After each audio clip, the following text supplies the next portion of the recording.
রব্বুল আলামিন তার হাবিবের নাম, তার তাওহীদ, তার রিসালাতকে কিভাবে বিশ্বময় ছড়িয়ে দিলেন। আবু জাহেল চাইছিল মুহাম্মদ সাল্লাল্লাহু আলাইহি ওয়াসাল্লামকে স্তব্ধ করে দেবে মক্কার জীবনেই। কত বদনাম, সাহের, কাহেন, কাযযাব, শায়ের, নাউযুবিল্লাহি মিন যালিক, কত গালাগালি করলো। আর আল্লাহ শোনালেন, হাবিব চিন্তার কোনো কারণ নাই, ওয়া রাফা'না লাকা যিকরাক, আমি আপনার প্রশংসা বিশ্বময় ছড়িয়ে দেব। সুবহানাল্লাহি ওয়া বিহামদিহি। রোম প্রোগ্রাম শেষ করে আমাকে তারা নিয়ে গেল, যেটা আমি বলছি সফর কাহিনী শোনাবার সময়টা না, যেহেতু এর সঙ্গে প্রাসঙ্গিক সেজন্য বলছি। পাহাড় কেমনে তুলার মতো হয়ে উঠবে তার নজির দেখেছি। রোম শহর থেকে 300 মাইল দূরে, 300 কিলোমিটার দূরে নেপোলিয়ান বোনাপার্ট তার বাড়ি, এবং ওটা তার নামে একটা প্রভিন্স। ভূমধ্য সাগরের পারে ভিসুবিয়াস, পৃথিবীর সবচাইতে বড় আগ্নেয়গিরি। সেটা দেখাতে নিয়ে যাওয়া হলো আমাকে, যে পাহাড়টা পৃথিবীর মাটি থেকে তার চূড়া হচ্ছে 3 মাইল উঁচু। এর 2 মাইল গাড়িতে করে ঘুরে ঘুরে যাওয়া যায়, এরপর আর গাড়িতে যাওয়া যায় না, বাকিটুকুন যেতে হবে হেঁটে হেঁটে। পাহাড়ের উপরে অক্সিজেন কম, বেশ কষ্ট হচ্ছিল উঠতে। জীবনে প্রথম পাহাড়ে চড়েছি জাবালে নূর, রাসূল করিম সাল্লাল্লাহু আলাইহি ওয়াসাল্লামের উপরে যেখানে ওহী হয়েছিল সর্বপ্রথম। পাহাড় চড়ার একটা অভিজ্ঞতা ওখান থেকে আমার কিছুটা হয়েছিল। খুব কষ্ট হলো বাকি 1 মাইল উঠতে। যখন ভিসুবিয়াসের একদম শীর্ষে চলে গেছি, সেখানে গিয়ে আমার সাথে 15-20 জন লোক ছিল। আমি নিজেই আল্লাহু আকবার বলে আমার গলা থেকে আওয়াজ বেরিয়ে গেল। আমি দেখতে পেলাম ভিসুবিয়াসের শীর্ষে বিশাল গর্ত। আমার মনে হয় গর্তটা এই মাছের 1/4 হবে। এই মাছের 1/4 হবে গর্তটা। সেই গর্তটার গভীরতা হচ্ছে 1.5 কিলোমিটার। এইখান থেকে পাথরগুলি উত্থিত হয়েছে, আগ্নেয়গিরি। পাথর আগুনে গলে লাভা হয়ে এগুলি পাহাড় বেয়ে উপচে পড়েছে, চতুর্দিকে 12 মাইল ছড়িয়ে গিয়েছে। আমার মনে পড়ল, ওয়াকুদুহান নাসু ওয়াল হিজারা, জাহান্নামের আগুনের ইন্ধন হবে মানুষ আর পাথর। আমি সেখানে সেজদায় পড়ে গিয়া কানলাম আর বললাম, আল্লাহ জাহান্নামের আগুন হারাম করে দিও আমাদের জন্য। পাথর কিভাবে গলে পাথরগুলি গলে পুড়ে চতুর্দিকে পড়েছে, আর ছিটকেছে, চতুর্দিকে ছিটকে পড়েছে। সেই পাথরগুলি ছিটকে ছিটকে যেগুলি পুড়ে পড়েছে, সেগুলিকে দূরে সাদা রঙের বলে মনে হয়। কোনোটা সাদা, কোনোটা কালো, মনে হয় যেন তুলার মতো হয়ে পড়ে আছে চতুর্দিকে। 1944 সনে তৃতীয়বারের মতো ভিসুবিয়াস অগ্নিগিরি যে অগ্নি উৎপাত করে, তাতে আশেপাশের 12 মাইল এলাকা এফেক্টেড হয়ে যায়। পাথরগুলি গলে এভাবে বিধ্বস্ত করে দিয়েছে। এখান থেকে এখানে জোহরের নামাজ, আসরের নামাজ আমরা পড়লাম, আল্লাহর কাছে খুব দোয়া করলাম। এখনো ধোঁয়া উঠতেছে, এখনো পাহাড়ের ফাটল দিয়ে ধোঁয়া উঠছে। একজন হাত দিয়ে আমাকে বলল যে খুব গরম লাগে ধোঁয়াগুলি। ওখানকার লোকেরা বলল যে ভেতরে এখনো আগুন আছে, তবে সুপ্ত, যে কোনো মুহূর্তে আবার তা জাগ্রত হতে পারে। আমরা সেখান থেকে নেমে এলাম। একটু কিছু দূর গিয়েই সেখানে হলো পম্পেই শহর। এই পম্পেই শহরটা হচ্ছে ঈসা আলাইহিস সালামের জন্মের 2000 বছর আগে এই শহর তৈরি হয়। ঈসা আলাইহিস সালামের জন্মের 179 বছর পর ভূমিকম্প হয়। সেই ভূমিকম্পে গোটা পম্পেই শহরটা পৃথিবীর মানুষের চোখের আড়াল হয়ে যায়, ধ্বংস হয়ে যায়, মাটির তলায় গরাক হয়ে যায়। আজ থেকে 200 বছর আগে মাটি খনন করতে গিয়ে এই শহর আবিষ্কৃত হয়। পুরা শহরটা খুঁড়ে তারা বের করেছে। 180 হেক্টর জমিনের উপরে এই বিশাল শহর। ঘুরে ঘুরে দেখলাম, গাড়ি চলে না সেখানে, পায়ে হেঁটে দেখতে হলো।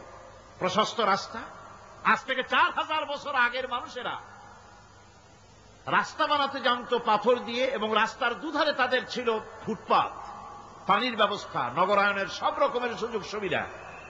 তারপরে সেখানে বিচারালয়, এরপরে দোকানপাট, বাজারঘাট, সবকিছুর ব্যবস্থা রয়েছে। বিশাল বিশাল পাথরগুলি দিয়ে পিলার তৈরি করা। ভাবলাম এই পিলারগুলি, এই পাথরগুলি তারা কিভাবে ছাড়া এত উপরে উঠালো কি করে, আমার মাথায় আসলো না।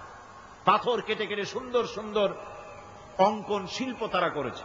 এরপরে ঘুরতে ঘুরতে বাদশার রাজার বাড়িতে গিয়ে ঢুকলাম। সেখানে গিয়ে দেখলাম উলঙ্গ এত মূর্তি পাথরের তৈরি করা। পাথর কেটে কেটে দেওয়ালে যৌন মিলনের এমন কোন অশ্লীল ছবি নাই যা তারা সেখানে তৈরি করে নাই। উলঙ্গ মূর্তি আর উলঙ্গ যৌন মিলনের অসংখ্য ছবি দিয়ে এই এলাকা ভরা। তখন আমি বুঝলাম আল্লাহর গজব হওয়ার কারণটা কি, এই শহরটা মাটির নিচে হরপ হয়ে যাওয়ার কারণটা কি। আল্লাহ পাক জেনা ব্যভিচার যে দেশে বেশি হয় আল্লাহ পাক বরদাস্ত করেন না। দুশ্চরিত্র যে দেশের মানুষ দুশ্চরিত্র হয়ে যায়, জেনা ব্যভিচার বেশি হতে থাকে, আল্লাহ হরপ করে দেন, গজব দেন। এই গজব এক এক সময় এক এক রকমের হয়ে আসে। কখনো মাটির নিচে দাবায় দেন, কখনো মহামারী, কোন দেশে কলেরা, কোন দেশে জলোচ্ছ্বাস, কোথাও ভূমিকম্প, আর সর্বশেষ এই জেনা ব্যভিচারের জন্য আল্লাহ পাকের চূড়ান্ত, এই যৌনতার অশ্লীলতার জন্য চূড়ান্ত গজব বর্তমান বিশ্বের জন্য এইডস। আল্লাহ পাক এই গজব দিয়েছেন। বন্ধুগণ, আমি সেই জায়গা, আমি সেখানে যা দেখলাম যে আল্লাহ পাক পাহাড়গুলিকে কিভাবে উড়াবেন, এটা অস্বীকার করার কোন উপায় নাই। বিশ্বাস তো করতামই। তবে হযরত ইব্রাহিম আলাইহিস সালাম যেমন বলেছিলেন, রব্বি আরিনি কাইফা তুহিল মাউতা, আয় আল্লাহ তুমি মরাকে জিন্দা করবা কেমনে? আল্লাহ পাক বলেন, আওয়ালাম তুমিন, তুমি বিশ্বাস করো না? ইব্রাহিম আলাইহিস সালাম বললেন, বালা, অবশ্যই বিশ্বাস করি, ওয়ালাকিন লিয়াতমাইন্না কলবি, যদি চোখে দেখতাম তাহলে আমার অন্তরাত্মা খুব ঠান্ডা হতো। আল্লাহ রাব্বুল আলামিন চোখে দেখায় দিলেন জিন্দা কেমনে মুর্দা হবে, মুর্দা কেমনে জিন্দা হবে, আল্লাহ দেখায় দিলেন। পাহাড় উড়ায় দিবেন আল্লাহ রাব্বুল আলামিন। একথা কলিজার মধ্যে তার উপর ঈমান বিশ্বাস, কিন্তু আল্লাহ চোখে দেখাইছেন, ঈমান আরো মজবুত হয়েছে, যা ছিল আরো মজবুত হয়েছে। সুবহানাল্লাহ। আল্লাহর ভয়তে কলিজা কেঁপেছে। আমি পাহাড়ের উপরে কেঁদেছি, যার যার হয়ে কেঁদেছি। বন্ধুগণ, আল্লাহ সুবহানাহু ওয়া তাআলা এই জন্য বলেছেন, কুল সিরু ফিল আরদ, আমার জমিন ঘোরো, ভালো করে দেখো, কাইফা কানা আকিবাতুল মুকাজ্জিবিন, মহাসত্যকে যারা অস্বীকার করেছে তাদের পরিণতি আমি কি করে দিয়েছি, এগুলি চোখে ভালো করে তাকায় দেখো। আমার বন্ধুগণ, সুতরাং এই পৃথিবীর অবসান হবে, এই পৃথিবী ধ্বংস হবে, এই পৃথিবী চূড়ান্তভাবে শেষ হয়ে যাবে। ও হ্যাঁ, আরেকটি কথা বলতে হয়, সেটা হচ্ছে যে এই রোম থেকে আরেকটু দূরে 900 মাইল দূরে হচ্ছে সিসিলি। 900 মাইল দূরে, সেখানে এই সিসিলি মুসলমানেরা শাসন করেছিল 350 বছর।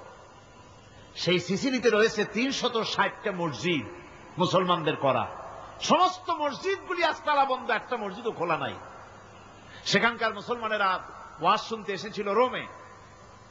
আমি তাদের জন্য পরামর্শ দিয়েছি যে গভর্নমেন্টের কাছে তোমরা দাবি জানাও যে অন্তত একটা মসজিদের দরজা আমাদের জন্য খুলে দাও।